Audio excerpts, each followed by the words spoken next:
স্বাগতম আমার রান্নাঘরে। আজকে আমরা বানাবো মজাদার চিকেন বিরিয়ানি একদম রেস্টুরেন্ট স্টাইলে। তো দেখুন এবং আমার সাথেই থাকুন, এবং এখানে আছে বিভিন্ন ধরনের টিপস। তো যেহেতু চিকেন বিরিয়ানি, চিকেন ছাড়া তো আর বিরিয়ানি হবে না। দেখুন আমি 500 গ্রাম চিকেন নিয়েছি, এটা ব্রয়লারের চিকেন, এবং এরকম পিস করে নিয়েছি। একটু বড় বড় সাইজে, আমার কাছে বেশি ছোট ছোট সাইজ ভালো লাগে না। কিছু মাংস নিয়েছি, আবার কিছু হাড় সহও নিয়েছি। আমার চিকেন বিরিয়ানিতে আমি আলু খেতে খুবই পছন্দ করি, সেজন্য প্রথমে আলুটাকে ভেজে নিচ্ছি। এদিকে আলুটা বসিয়ে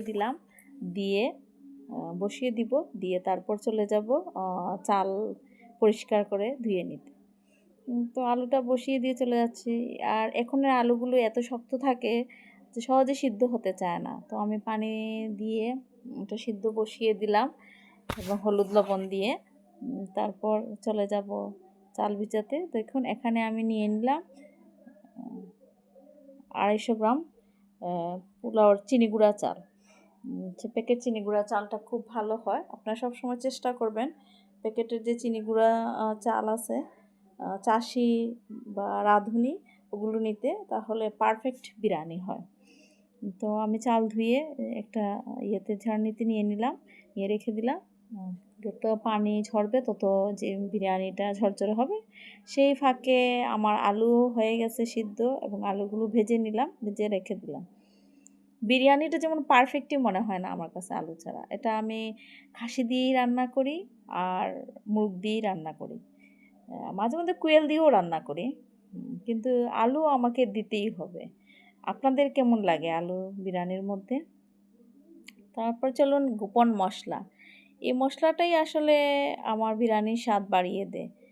তো এখানে দেখুন কি দিয়েছি, আমি একটা বড় সাইজের পেঁয়াজ দিয়েছি, আর একটা 1 আঙ্গুল পরিমাণে আদা দিয়েছি, একটা টমেটো 4 পিস করে দিয়েছি, 4 কোয়া রসুন দিয়েছি, আর দিয়েছি সবচেয়ে গোপন যে ট্রিকটা, সেটা হলো 1 চামচ পোস্ত, আর দিয়েছি সামান্য পরিমাণে তিল, আর দিয়েছিলাম 4-5টা বাদাম। চীনা বাদাম দিতে পারেন, কাজু বাদাম দিতে পারেন, যে কোনো ধরনের বাদাম দিতে পারেন। দিয়ে ওইটা আমি পেস্ট করে নিয়েছি, দেখেছেন কেমন হয়েছে। তারপর চলে আসুন মাংস রান্নায়। তো আমি মাংস রান্নাতে প্রথমে তেল দিয়ে দিলাম 2 টেবিল চামচ সয়াবিন তেল। আপনারা চাইলে সরিষার তেল দিতে পারতেন, আবার আমার মনে হয় বিরিয়ানিতে সবচেয়ে ভালো সয়াবিন তেলই। তো দিয়ে এখানে আমি বড় সাইজের 2টা পেঁয়াজ কেটে নিয়েছি, ভেজে নিয়েছি, দেখতেই পাচ্ছেন। তারপর দিয়ে দিলাম তেজপাতা। তারপর এখন পেঁয়াজটা কিছুটা নরম হয়ে আসার পর, একদম লাল করে ভাজি নাই, তার মধ্যে দিয়ে দিলাম ওই মশলাগুলো দিয়ে এখানে আমি আর বিভিন্ন ধরনের মশলা অ্যাড করেছি, সব দেখাইনি, কারণ এখানে ভিডিওটা অনেক বড় হয়ে যাচ্ছে, সেজন্য যতটা কম ছোট করে দেখানোর চেষ্টা করেছি, কারণ বিরিয়ানি রান্না করতে একটু সময়ই লাগে, অনেক কিছুই লাগে। তো এখানে আমি আর অ্যাড করেছিলাম পরিমাণ মতো হলুদ, আধা চামচ মরিচের গুঁড়া, আর 1 চামচ ধনে গুঁড়া, 1 চামচ জিরার গুঁড়া দিয়ে মশলাটা আমি রেডি করে নিয়েছিলাম। তারপর দিয়ে দিলাম মাংস। আমার সেই মাংস এর সাথে মিশিয়ে দিয়ে দিলাম মাংসটা যখন কিছুটা সিদ্ধ হয়ে আসে, তারপর দিয়ে দিলাম আমি বিরিয়ানি মশলা দিয়ে মাংস রান্না করলে সবচেয়ে বেশি টেস্ট আসে বিরিয়ানির। সব সময় চেষ্টা করবেন বিরিয়ানির মশলা দিয়ে মাংস রান্না করতে। যতই আপনি ধনিয়ার গুঁড়া দেন, জিরার গুঁড়া দেন, বিরিয়ানির মশলা সেই বিরিয়ানির স্বাদই বাড়িয়ে দেয় এই মাংসর মধ্যে। আবার ম্যারিনেট করে যদি রাখতে চান, আমি কম সময়ে করেছি, সেজন্য ম্যারিনেট করে রাখি নাই। তারপর মাংসতে আমি দিয়ে দিলাম গরম মশলা দিয়ে আমার মাংস রেডি। মাংসটা নামিয়ে রেখে দিলাম। এখন বসিয়ে দিব আমি বিরিয়ানির জন্য পোলাও। তো প্রথম পেঁয়াজ বেরেস্তা করে নিচ্ছি। এখানে আমি 2টা বড় সাইজের পেঁয়াজ কুচি করে কেটে নিয়েছি।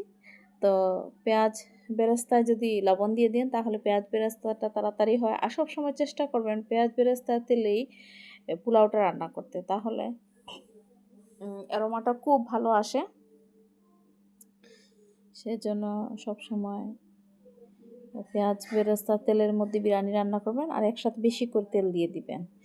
তো পেঁয়াজটা যদি তাড়াতাড়ি বেরেস্তা করতে চান লবণ দিয়ে দিবেন, তাহলে দেখবেন এটা খুব তাড়াতাড়ি পেঁয়াজটা বেরেস্তা হয়ে গেছে এবং দীর্ঘক্ষণ মচমচে থাকে এবং কালারটাও খুব সুন্দর আসে। এরকম বিভিন্ন ট্রিক ফলো করে আপনার সহজে এবং রেস্টুরেন্ট স্টাইলে বিরিয়ানি রান্না করতে পারেন। তারপর পেঁয়াজ বেরেস্তা হয়ে গেছে, এখন আমি এগুলো নামিয়ে নিচ্ছি এবং এটার মধ্যেই আমি চাল দিয়ে দিব এবং চাল ভেজে নিব এবং সেই চাল ভাজার মধ্যে মটরশুঁটি দিয়ে দিব। দেখুন আমি চাল দিয়ে দিলাম। চালটা সেই পর্যন্ত ভাজুন যতক্ষণ পর্যন্ত না এটা আলাদা আলাদা হচ্ছে। এটাকে চালটা যত ভালো ভাজবেন বিরিয়ানিটা তত ঝরঝরে হবে।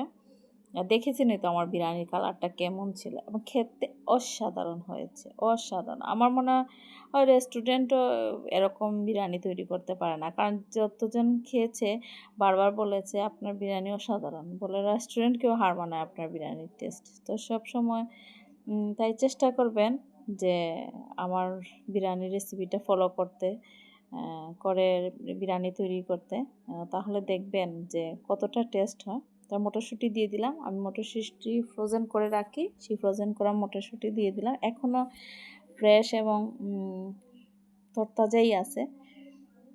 তো আমি এখন মটরশুঁটি আগে দেওয়ার কারণ হলো যাতে কোনো কাঁচা গন্ধ না করে, যেহেতু এগুলো অরিজিনাল মটরশুঁটি। তারপর এখানে আমি পানি দিয়ে দিলাম। আপনি যদি 1 কাপ চাল নেন তাহলে 2 কাপ পানি দিবেন। তো এই চিনি গুঁড়া চালগুলো খুবই ভালো, 2 কাপ পানি দিলেই যথেষ্ট, বেশি লাগবে না। দেখুন আমার বিরিয়ানি হয়ে গেছে, 10 মিনিটেই পোলাওটা হয়ে গেছে বিরিয়ানির জন্য। 10 মিনিটেই পোলাওটা হয়ে যায়। দেখুন আমার পোলাওতে কোনো পানি নাই, একদম ঝরঝরা হয়ে গেছে। এখন আমি সব কিছু অ্যাড করব, অ্যাড করে দমে বসিয়ে দেবো। আমি যে সময় আমি মিক্সড করেছি সব কিছু দমের জন্য, তখন আগুন একদম কম দিয়েছি এবং প্রথমে আলু দিয়ে মাংস দিয়েছি, তারপর আলু, তারপর পেঁয়াজ বেরেস্তা, তারপর দেব বিরিয়ানি মশলা আর দেব ঘি দিয়ে এটা দমে রেখে দিব 10 মিনিটের জন্য। একদম অল্প আছে দমে রেখে দিন, ঢেকে দিয়ে দেখবেন গন্ধে পুরো ঘর মৌ মৌ করতেছে, আর তখনই আপনার খিদে পেয়ে যাবে।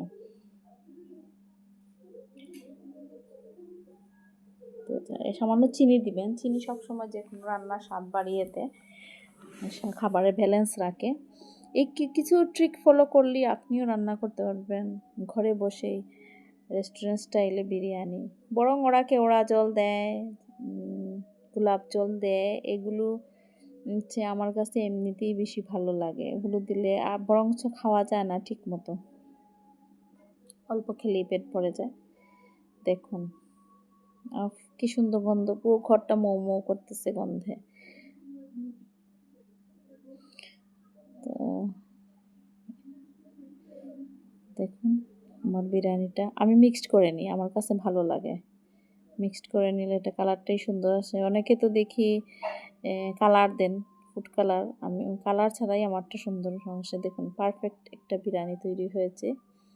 এই ছিল আমার আজকের মজাদার বিরিয়ানি রেসিপি। ভালো লাগলে লাইক, শেয়ার আর সাবস্ক্রাইব করতে ভুলবেন না। সবাইকে অসংখ্য ধন্যবাদ। ভালো থাকুন আর আমার পাশে থাকুন।